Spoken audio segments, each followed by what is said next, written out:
You are watching Access LaPorte County, Channel 97. Coming up next is the February 25th meeting for the Michigan City Planning Commission. You can find more information for this meeting by visiting www.accesslaportecounty.org. Good evening and welcome to the regular meeting of the Michigan City Plan Commission this evening, Tuesday, February 25, 2025. We'll go ahead and begin the meeting. Mr. York, would you call the order? Give me 1 second. Mr. Balling. I'm going to wait to mark him because he may show up on electronic because he typically does. Mr. Connolly. Here. Mr. Dabney. Present. Mr. DeMedici. Here. Mr. Granquist. Here. Mr. Hoffman. Present. Mr. Klinder. Here. Ms. Tejeda. Here. Mr. Warner. Present. And Steve Hill is absent today. He is in the midst of traveling back here. We have a quorum. Thank you, Mr. York. Next item on the agenda is the approval of the agenda. Are there any changes, Mr. York? Anything come up or any commissioners have any changes to the agenda? I do not have any changes at this time. I do have Mr. Wallace here to speak about I know we talked about a little bit of a discussion, but I actually asked Mr. Wallace to be here to help lead that discussion in case you had questions. So we'll get to that in our new business. And that'll come in under the new business and discussion on the ordinance. So is there a motion to approve the agenda? Motion to approve. Second. I'll call for the vote. Mr. Connolly. Yes. Mr. Dabney. Aye. Mr. DeMedici. Aye. Mr. Granquist. Yes. Mr. Hoffman. Aye. Mr. Klinder. Aye. Ms. Tejeda. Yes. Mr. Warner. Aye. Motion approved. The agenda's been approved. Next item is the approval of the minutes. Minutes from our regular hybrid meeting last month in January 28, 2025. You had a chance to review the minutes. Is there a motion to approve or make any changes or corrections? I'll make a motion to approve the minutes. Support. I'll call for the vote. Mr. Connolly. Yes. Mr. Dabney. Aye. Mr. DeMedici. Aye. Mr. Granquist. Yes. Mr. Hoffman. Aye. Mr. Klinder. Aye. Ms. Tejeda. Yes. Mr. Warner. Aye. Motion approved. Minutes from last month's meeting have been approved. Next item on the agenda is the petition. We have one petition tonight. Petition number 903-24, Pyramid Properties. They've been before us before. They are now tonight requesting a major subdivision secondary plat approval for Tract 1 of the Moore subdivision located at Moore Road / Highway 12. And the petitioner is represented by Attorney Novak, who is here. Mr. Novak, go ahead and present your petition. Thank you, Mr. Granquist, and good to see you guys again, which feels like about the 6th time in the last 7 months. So I'll make this presentation briefer or more brief, but I'll still give just a touch of background since it's another meeting on another petition. So my name is Anthony Novak. As President Granquist indicated, I am an attorney in LaPorte at Newby, Lewis, Kaminsky, and Jones. Here tonight on behalf of the petitioner Pyramid Properties, Inc. Here with me tonight is their owner, Tony McCree. We've been here a slew of times for various reasons, all relating to one project, which is known as the Moore development, which will be a 40-unit residential, development at the intersection of US 12 and Moore Road. Most recently, we were here last month where we got final approval on the planned unit development. And we are here tonight to ask for secondary plat approval, major subdivision for Tract 1, which is there's going to be 2 phases to this development. This is going to be the first phase, which will construct 16 units, 16 townhomes of the total 40. We were here last with respect to the major subdivision on October 22nd. We had a 9-0 approval at that time, conditioned on 4 elements that I'm just going to really summarize.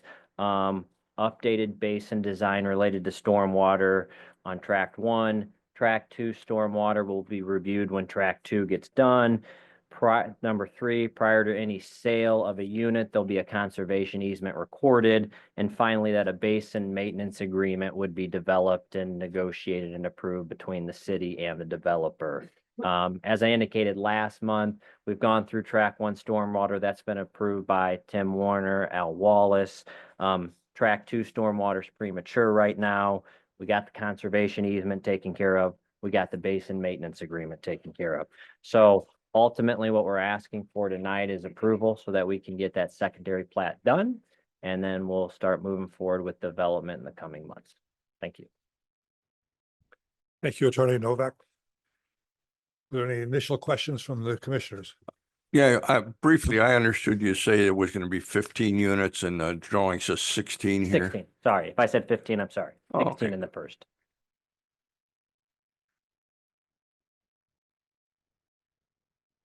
Petition is here for a public meeting.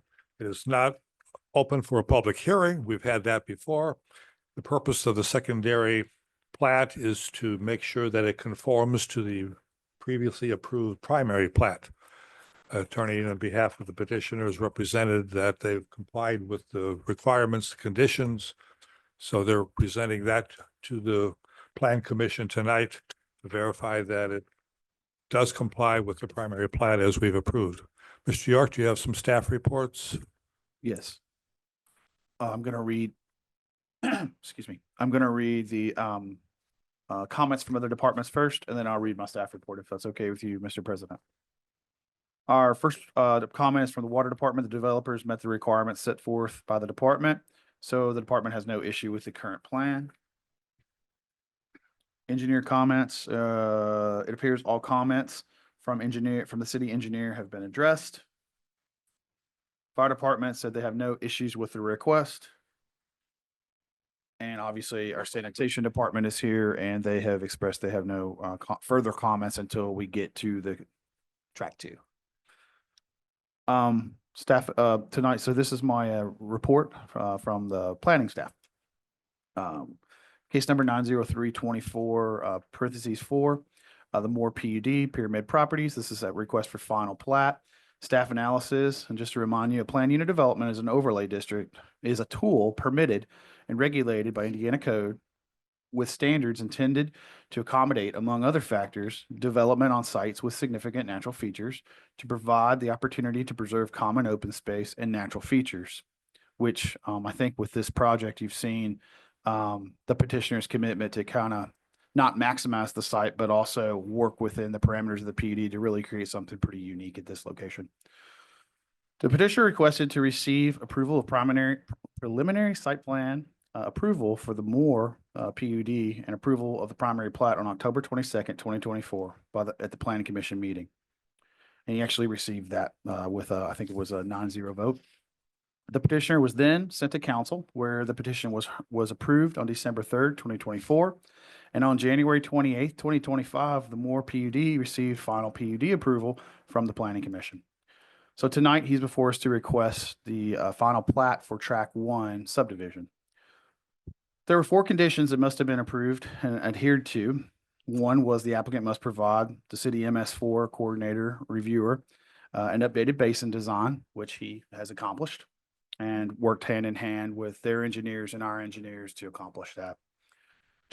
Number 2, track 2 stormwater plan and design will be reviewed and approved at the time of primary plat to assure that adequate detention and stormwater is provided. So that would be reviewed at the time of secondary plat, or I'm sorry, at the time of when they get ready to do the track 2. Number 3, prior to any sale or offer of sale of any unit in track 1 or track 2, the conservation easement shall be recorded. That's been completed. Number 4, a basin maintenance agreement shall be completed. and I'm sorry, shall be added to the proposed commitments, restrictions, covenants, and so basically an agreement between us and the sanitary, I'm sorry, the developer and the sanitary district for maintenance of basin, and that was completed as well. So staff recommendation tonight, all the conditions have been met, and the staff recommends approval of the final plat, phase 1 of the Moore PUD. Do any commissioners have any questions of Mr. York from the staff and department approvals? Our Plan Commission Attorney Hale is not present with us, but he has submitted his attorney report. I'll briefly summarize that. And it's petition 903-24 petitioner is Pyramid Properties, Inc. Petitioners here represented by Attorney Novak.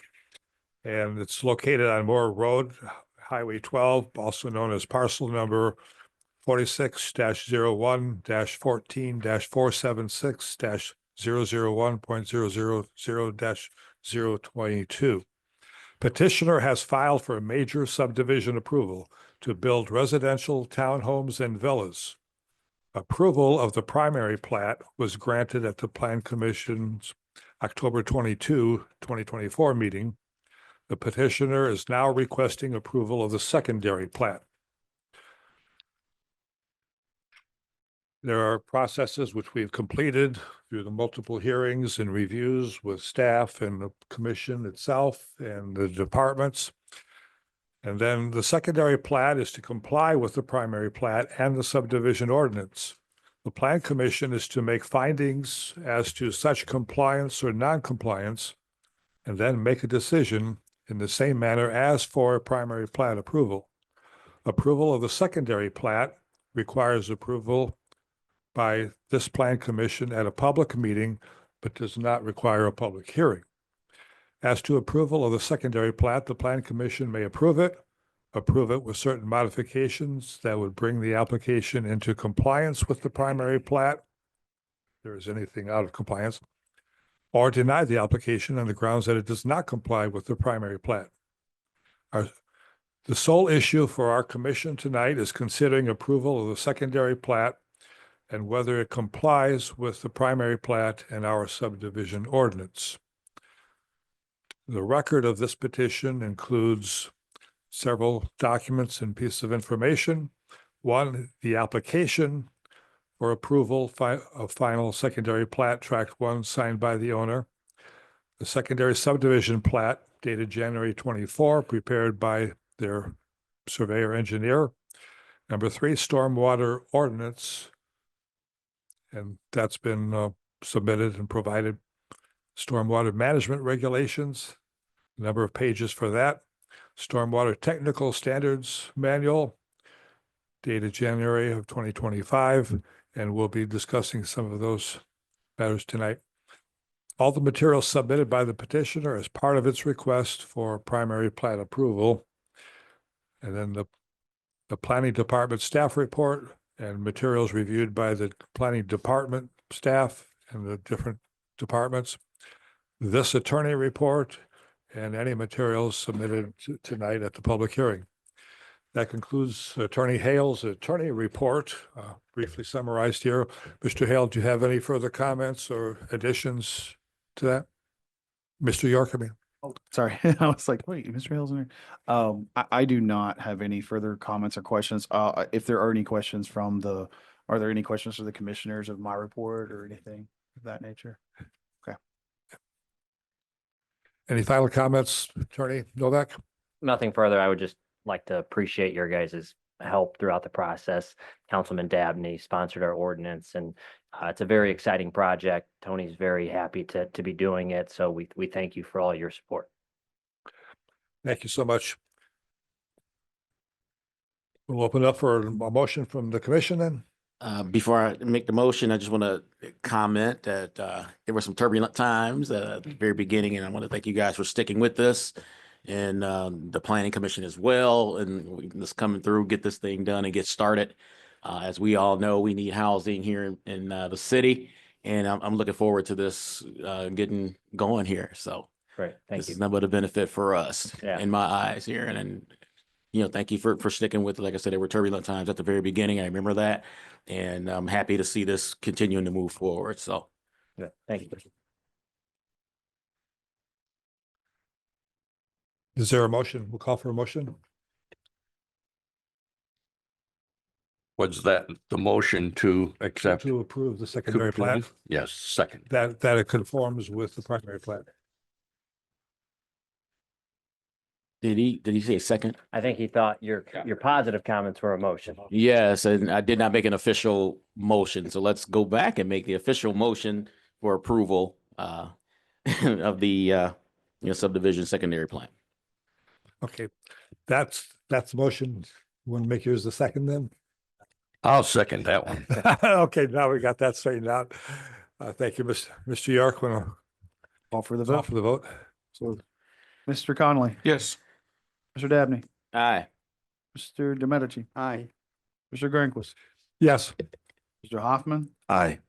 Mr. Klender, Yes, Mr. Yetta, Yes. Mr. Warner. And with pleasure, aye. Motion approved. Congratulations. Thank you for sticking. Yeah, with it. thank you again. Thank you, Thank Attorney you. Novak. Thank you, petitioner. thank you.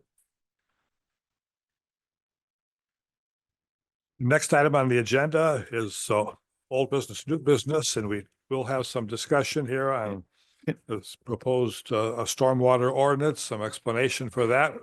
We're looking forward to some explanation. Mr. York, we have we'll introduce our speaker, a visitor here. Looking forward to maybe he'll comment something on the rational method and Manning's equation. I don't know if he'll get into some mathematics here, but Oh, please not. this is a number of pages of the stormwater ordinance and some adjustment to the city code. So, Mr. York, go ahead and introduce the topic and our speaker. Yeah, so as I told you last time, we're trying to do another we're trying to do a brand new, an updated and a new stormwater ordinance. And right now the stormwater ordinance is and I'm not going to get too far into this because Mr. Al Wallace is here with us tonight, who is basically helping us do this, helping the sanitary district do this, and you may recognize him in his previous role at Burke, but he is now an official employee of the city of Michigan City. And he was retired now, so congratulations. I haven't got to tell you that. But he is not retired. So he's here with us, and he's going to be discussing. I know you had some questions last time about why it is in the zoning code and the need to separate the two. And I want Mr. Wallace to speak about that because there is, I believe there is a reason to do it, and I want him to share kind of his thoughts as well. So without further ado, Mr. Wallace is here with us. Thank you. Good evening, Commissioners. We did have a two-page handout that we placed at your chairs this evening to kind of help through this. Tonight's purpose of reviewing this is more informational. We do plan to come back to the Plan Commission next month in March for potentially official approval of the draft ordinances. This first handout I want to talk to you about real quick is the one with the kind of picture of the flooding on the front. And Purdue University for over 40 years has taken a lead role in stormwater management across the state, more specifically through the local technical assistance program. On the front page of this handout, we have the different bullet points on vulnerabilities and response. Just real quickly, one item under vulnerabilities I wanted to talk about is oftentimes we hear about the 100-year storm, which is a frequency of once every 100 years. We may get a storm the size of 6-7 inches within 24 hours. But what we've seen from an engineering standpoint, some of the really small storms, 1 to 2 year return, they have a very detrimental effect on our ditches, because during those storms, the water in the ditch will raise and lower repetitively, more frequently, and that leads to erosion at the toe of the bank and sloughing in the ditches. So as engineers have recognized that these small duration storms don't necessarily lead to flooding, they lead to maintenance issues and ditches moving, which we do not want. So part of the effort to update our ordinance and technical standards is to address those smaller storms. So as we develop, we control the runoff from new development, so we're not negatively impacting our ditches on these lower storms. Also, the last bullet point of vulnerabilities talks about communities across Indiana must update local ordinances to incorporate the latest stormwater requirements from the new item, construction stormwater general permit, became effective late December 21. So all communities across Indiana are going through this process. Many have completed it. City of LaPorte passed their stormwater ordinance last August, and we're wrapping up here in Michigan City. And then under our response, the very last bullet point talks about one of our responses is we want to have the collection and organization of all stormwater related legal requirements into a single streamlined comprehensive document, along with detailed technical requirements organized in a companion technical standards manual. This will help both the development community better navigate the requirements and help plan reviewers better focus on major items. So rather than have stormwater requirements interspersed throughout the entire Michigan City Code of Ordinances, the individuals that help put together the model ordinance and technical standards are recommending put that all in one document. So as developers come to community, you give them the document, they have all the information right there. So kind of streamlining, organizing is one of the other aspects of it. The key driver is there's a mandate from item permits that we have to update the local ordinance. And then on the second page, the back page of the handout, there's information, a lot of information. On the left-hand side, we give a historical summary that through Purdue, they've been producing documents dating back to 1981, the first stormwater drainage manual that provided guidance to engineers across the state on how to design and maintain ditches. In 1988 was the first model stormwater ordinance that Purdue helped create. 1989, erosion control sediment ordinances. 95, 08, 15, the drainage manual was updated. And then we get down to 2022 when the latest stormwater model ordinance and technical standards were put together. And if I could direct your attention to the top right of the page, we have a question: how were the 2022 updates prepared? Following past practice, the local technical assistance program worked with experts in stormwater management, IDEM, county surveyors, MS4 coordinators to prepare the 22 model ordinance and accompanying technical standards. Christopher B. Burke Engineering developed the initial drafts, followed by peer review and incorporation of comment. So significant human capital, experience, technical expertise were corralled by Purdue to come up with the model ordinances. In the center of this page, we have the model ordinance. There's 7 different chapters. It speaks about general information, how we prohibit pollution from entering our storm sewers, talks about stormwater quantity management, stormwater quality control. So this handout then kind of summarizes how this document was put together. This is about 6 different sections that cover in detail these 7 items listed under the model ordinance.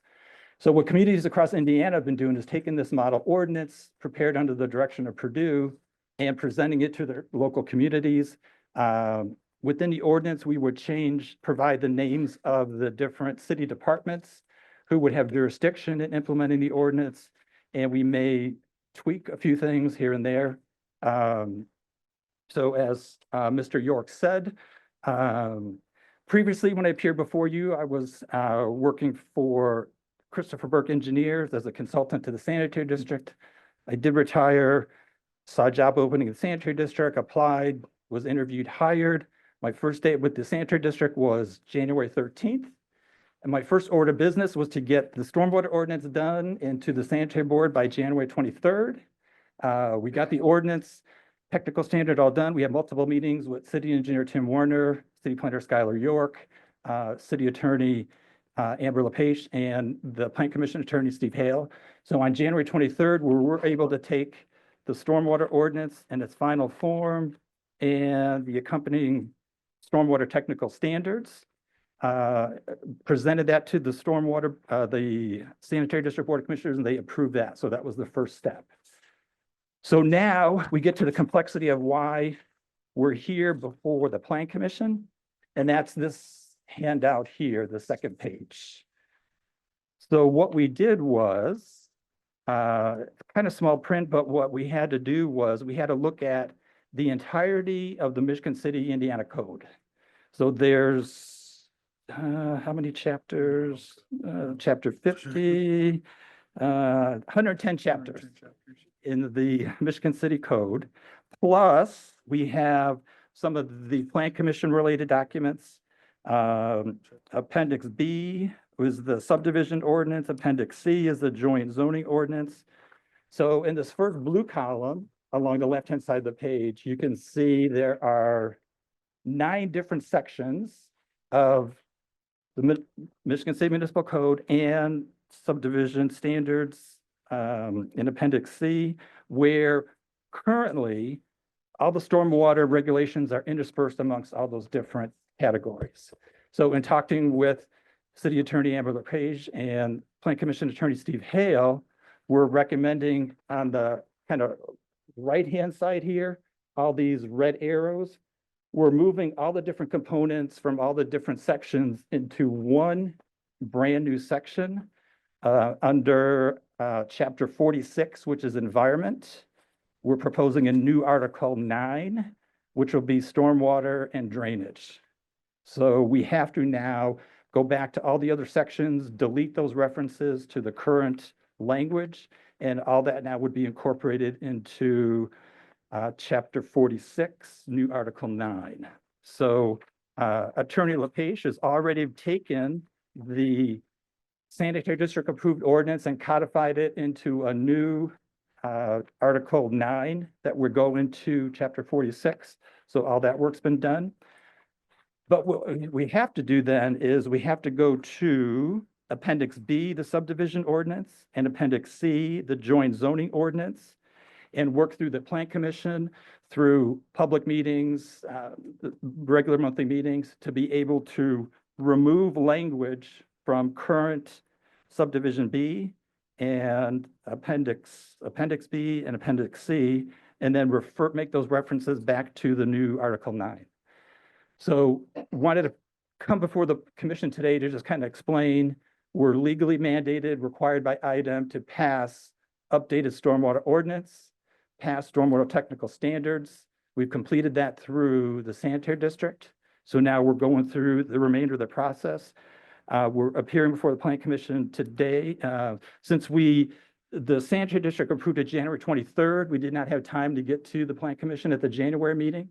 So we came here tonight, first available time for February.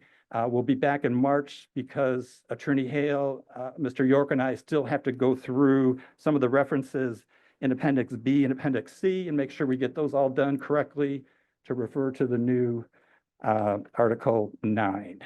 So we're going to be back in March to formally request approval of the Plan Commission to agree with this approach. If that is accomplished, then we have to go to the City Council and go through 3 readings, probably have a workshop with the City Council, review some of the current ordinance language, some of the proposed language of technical standards, go through those 3 readings. Once that ordinance potentially is approved by the City Council, we'll have to come back one more time to the Plan Commission to advise you of that, and then potentially go back to the sanitary district or if there are any changes through that process.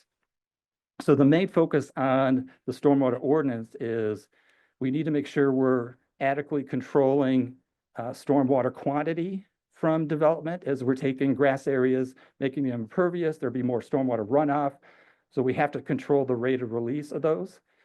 We had significant discussions about that on the Moore development. So I think you're familiar with that a little bit. And then secondly, we want to control stormwater quality because all of our discharges go into Trail Creek, which goes into Lake Michigan, which is the water supply for Michigan City and all the communities on the northern part of the state. So we take that very seriously. So kind of in summary, that's how we got here and the complexity of this interconnection where a lot of the language is in Appendix B and Appendix C, which is under the jurisdiction of the Plan Commission. Mr. President, if I may add just a couple of things. I'm sorry, Mr. York? just a couple of things. I'm sorry, I didn't mean to interrupt. Mr. Wallace also spoke about efficiency of navigating. This has a checklist component of it as well. The opportunity to really, I think the more kind of presented an opportunity to really kind of look at some of this stuff because it was such a significant development. And that's kind of where I think wheels start turning, and we were already kind of proposing this, and Mr. Wallace was working on it, and there was a lot of opportunities that were taken there. Thankfully, our developers were willing to help us do this and help us kind of comply. But it has a checklist component. Another component of it is the basin maintenance agreement. We haven't really had that in our rules before, to my knowledge, and I think that's really important when we're creating these shared spaces, especially in HOA situations or in developments where there's 3 or 4 outlots in one basin. We've gotten stuck in the past with maintaining those basins, or they've failed, and now who takes care of them? And that's the situations we're trying to avoid. Unfortunately, they're kind of like you have to have them. But those have been some of the past things. And so this new ordinance has a component of that in it. And then I think it just makes review of the petitions, things like the more, and also review of development petitions, meaning when they come in for permits. I think it streamlines a lot of those processes, and we have a very knowledgeable stormwater coordinator at this time. So those are just some additional comments. And if I could add, what could help streamline the process as well is now communities across Indiana, especially Northwest Indiana, are adopting these same standards. So whether they're developing in Crown Point, Portage, anywhere in the region, LaPorte County, they'll be using the same design standards. So the engineer community helped put the standard together to protect our waterways. So they should be familiar with them, and we should be getting good stormwater plans as we move forward. So that should help petitioners and developers as they work with the local engineers who are familiar with it to help make it more convenient, streamlined. And yes. Any questions or comments from the commissioners? Yeah, I have a question. So some of these things that have been proposed in this new ordinance have already been incorporated into the more. Yes. That's Yes. excellent. Mhm. Thank you. Well, I just wanted to express appreciation for the effort to improve the infrastructure so that our city looks good moving forward. And as a relative newcomer to reading the municipal code, double thumbs up to any effort to make it more cogent and straightforward. One more comment. That was impressive. That Well, was a lot of work. Longevity has its perks, so I've seen a lot, so help me condense it and make it concise. So hopefully that worked. Yeah, I just like to add that it's great to see that we're gonna have some maintenance of our basins in the future, because when I came here a year ago, I was surprised to see all the basins that have been lost to history, really.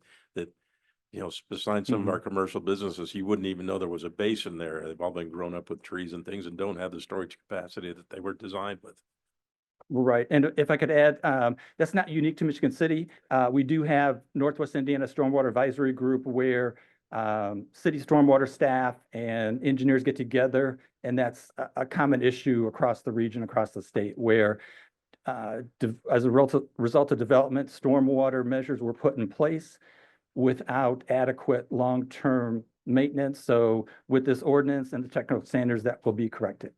I have a question about the basins that have been not taken care of. What are the potential downfalls of that? Like what are the risks? I think the main risk is we have to look at the water volume in those basins. So they were designed based on detailed calculations, say we need X amount of cubic feet of storage in this basin. What is most problematic to the basins is if they do a good job and capture sediment in the basin and keep it from going into Trail Creek, then at a certain point in time, the basin fills up with sediment and it might not have, there's a safe-to factory built in. So it may be 5, 10, 15 years before there's enough sediment to start impacting the quantity, but that's the main issue is sedimentation. Kind of a separate issue is vegetation. So unfortunately, Phragmites are pretty prevalent in Northwest Indiana. It's an invasive species, those really tall plants with a kind of fan type looking tops. And if we go in there and remove all those, in short order, they'll be back. So we're trying to be judicious in saying, okay, the main purpose of these basins is storage. So if there's plant material in there that's not negatively impacting storage, what's the efficacy of removing these invasive plants that are going to be back in 6 months? So we still have some work to do from kind of a engineering environmental perspective on tuning in our guidance for maintenance, but our key driver on maintenance is sedimentation. So we ensure that we always have enough storage volume. More question. Is there a process for surveying existing basins? And is there any action that can be taken retroactively to improve the quality of a basin? Right. So in terms of surveying, there's many different options with the drone technology today where we could fly a drone over a basin and get detailed elevations. If there's kind of like a stockpile of sediment in the basin, we have computer programs that'll calculate how much volume is lost due to some of that. As far as kind of clawing back and having maintenance done, what we would have to do is go back to the point in time that basin was built and check the local ordinance to see what requirements and restrictions were in place at that time. Thank you very much. Rose, if I might, we have been experiencing that through developments that already had a basin and now they've tore down the building and are redeveloping. Mr. Warner and Mr. Wallace have been really adamant about, yeah, you have a basin, but it's not functioning. It's 30 years old. So now you got to fix that basin and it needs to be calculated to hold what you're producing now, even though you still have it. And that's been pretty helpful. But I think having basin agreements and the new ordinance, I think it'll have more teeth in it. Yeah, one of the basins that is most familiar to me right now is the old Steak and Shake, which is now going to be the Chick-fil-A. You wouldn't even known there was a basin back there. Mhm. And it's like, okay, this has to be cleared up. I want a 15-foot green area around it that can be mowed and stayed clean so that people who come to the store can see if there's trash flying into the basin. Now the thing is full of shopping carts and all kinds of stuff like that. So yeah, we're beyond just sediment. There's other things happening to these basins when you can't see them. Thank you very much. I'd have a question because you mentioned an interesting concept, not just a basin, which is just a depression to hold either detention or retention, but you mentioned something about the ditches and is that along the roads or to what extent and how pervasive are these ditches? Is it just all along the roads or is it just in the developments or how are we planning to manage all that? Yeah, a lot of the technical guidance on the ditches are in county ditches and rural areas, the different legal drains. We've seen a lot of degradation of those county drains. However, it may be a little known fact that within the corporate limits of City, Michigan City, about 25 square miles, we do have the remnants of 5 former county legal drains. Most of these are in the upper northeast side. White Ditch, Kimball Ditch, on 400 North, there's a legal ditch that's under the jurisdiction of the city now. On the west side is the Kinsel Ditch. So the ditches we're referring to are more probably about ditch bottoms of about 20 feet wide or so, banks that may be on a 30-degree slope about 10 feet high. So they are really critical, important conveyance factors. So when all of Forest Manor, Village Green, the individual little storm sewers collect water from the roads, those are all routed into the Strebel Arm or the Kinsel Ditch. And as all those flows come together during those little storms, that's where we start seeing erosion on the toe of the bank. So roadside ditches, maybe not so much. We still are responsible at the sanitary district for roadside ditches, but the erosion we're talking about are the bigger ditches, about 20-foot wide bottoms. Thank you very much. Any other questions or comments? Thank you very much for the presentation. We look forward for further development and further assisting the city in adjusting the code and kind of streamlining it a little bit. Mr. York, any further comments? No, thank you, Mr. Wallace. Thank you. And we'll move on to next item on our agenda is public comments. We have some public here. Anyone would like to make a public comment in general? Good evening, Planning Commission, Scott Melland, 200 Kenwood Place. I broke my comments into two things. I thought there'd be public comment over this ordinance. My first question was going to be, does this ordinance streamline anything? And I'm happy to hear that it sounds like it does in great effect. It's not only required apparently by the state, but we're cleaning things up and I can always support that. So that sounds good. One question I did have, I also want to congratulate Mr. Wallace for joining the Michigan City team and the extremely expedited way he hit the ground running here to get this in front of you today. That's really rather impressive. And I think anybody who's into governmental efficiency can see, hopefully will see that. Sounds like the right guy for the right, in the right position.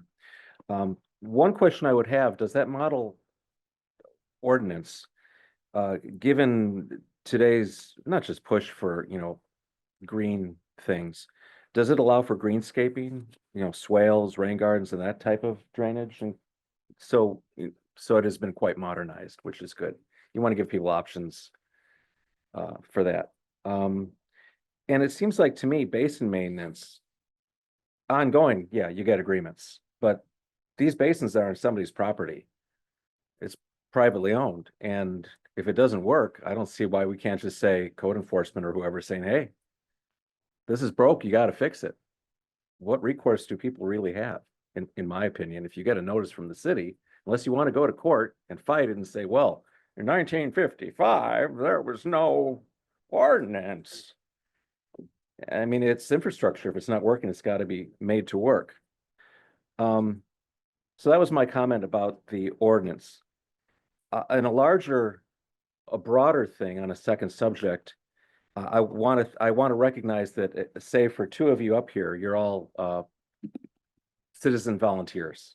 We have 2 city employees, 3 if we count Mr. Wallace. So I appreciate what you're doing. But the experience as illustrated by Pyramid Properties, it's really a mess of bureaucratic red tape and delay to get anything built.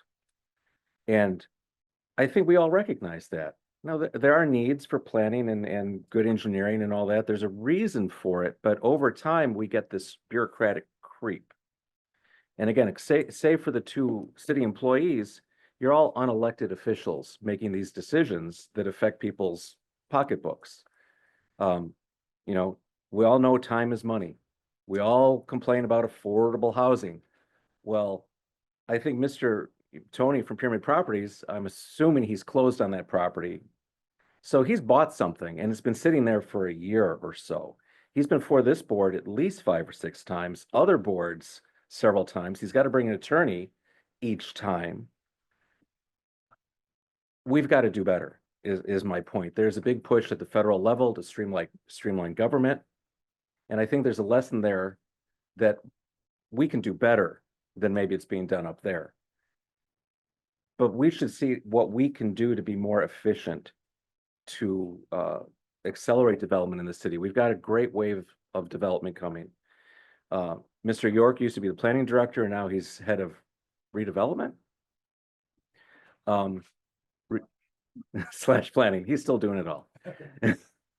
We've got a great new city engineer. We've got a great new guy at the sanitary district. So we're getting a good team in place. But I would ask us, and we have a member of the city council here, what can we do to help speed these processes up where maybe steps can be combined? I mean, this is the 3rd or 4th planning meeting about this plat. First it had to be the subdivision, and then it was the pre-approval for the plan, and now it's for the subdivision again. I think that's something we should all look at to make Michigan City just a more enticing place for developers to come spend the development dollars, because we're all for good quality development. Scott, you and I very will much. say that that's one thing we're doing with the stormwater ordinance by making it much easier for developers to get the answer in one place and not 9. Yeah, clearly that's a good one. And having, being able to build off a model ordinance, cleaning up our code, so there's nothing, if you've ever read legalese, there's nothing worse. The federal ledger is the worst. You have to read IC blah, blah, blah, blah, blah, and go here, and then that one leads you over here, and it's how are you supposed to comply? That's how lawyers make money. So that we can eliminate some of that and speed up the process, it's good for all of us. And again, thank you for your service and trying to push the city forward. Thank you. Thank you for your attendance and your comments and observations here. Any other public comments? Any other comments from the public? Anyone online? Then we'll close up the public comments and then we'll ask commissioners. The commissioners have some closing comments. Yes, quickly. We're looking for efficiency, what we're trying to do here. I mean, this leads all the way back to the mayor cutting $6 million in the budget. What we're doing here with, combining things to get things done a little quicker. And now we have software out there that's really going to help in terms of, people are obtaining permits. So the administration and what we're trying to do in, conjunction with the council and the mayor is to, address some of these efficiency issues. We hear, people complain about the inefficiency and, we want to make sure, we make the process the best it can be for people who want to come here to develop. So I agree with you in that. And we are seeing some concrete things happen to make that process go smoother. And so we do kind of turn that reputation around of it not being so difficult to work with the city of Michigan City. And I think that's going to benefit us in the long run. And all of these people are taking part in that. The city council, the mayor, the departments are doing some things as well. So thanks for pointing that out. And there are some concrete things that we are doing to make us more efficient, and we need it. Any other comments? Yeah, I would just add as far as efficiency and helping in different departments get together. I don't know, Wendy, if you want to stand up, we've got a new public works director here in the city. So- Yes, please introduce. Do you want to come down here and introduce yourself? Thank you.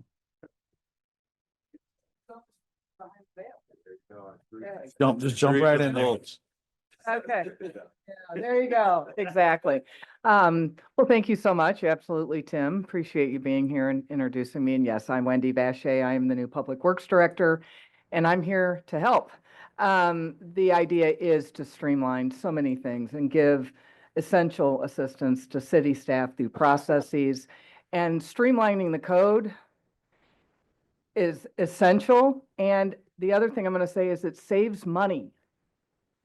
And that's one thing we didn't mention. By being more efficient, we save money, we save time, we can do more, and we can get more done. And that also makes people who are working a lot of hours and trying to put in a lot of time feel really good about what they do. So I'm really grateful to be here. It's nice to meet all of you. Like I said, take a load off Skylar and maybe help Tim and anybody else, and stormwater. Seen stormwater in other communities. This is essential. It's awesome. It's going to make it a lot easier. And there's a lot of good other things that the mayor will roll out here in the next few weeks and talk about at State of the City. So look forward to working with all of you. And yeah, it's just started. So, and I saw you last night at the historic. And as much as we're Commission. introducing you here, could you mind giving us just a brief background of your service? Sure, absolutely. I've been in planning and infrastructure development for 30 years. I also have a background in environmental, and I'm a certified planner. I spent 20 plus years working for Michael Baker Engineering as an environmental lead, working on massive projects all across the country. I also had a stint with the U.S. Department of Defense. I'm working for the Navy as a subject matter expert for a 2-star admiral. Came back home. I'm from Portage. My parents are still there, so I came back home a few years ago, and I actually did a stint at the city of Gary as well, which was really interesting and worked with a lot of great people there. And I met Mayor Angie, and now I'm here. Well, thank you very much. Thank you for sharing with us tonight. and, Sure. Welcome to the city. Thanks. Okay. Thanks, everybody. Thank you. I do have a little follow-up comment and appreciate that. And that's one of the concerns that we have is the time that it takes for developers from their initial investment of purchasing property or in all the planning that's involved. One idea, Mr. York, we might look into the possibility, at least from time to time, because so many of the meetings are once a month. And if there's a possibility, as maybe the need arises, that we could have one every, in a couple of weeks, a follow-up meeting or a special meeting, so we can help speed things up for those developers and petitioners. Sometimes there's little tweaks or adjustments. They need to come back, and if they have to wait a whole nother month and then a whole nother month, that takes a long time. So we might look into that. I know it would take an extra meeting for us to get together, but hey, we're here to help the city, help the development here, and it's just an idea that we could look into. So thank you very much. Any last minute comments?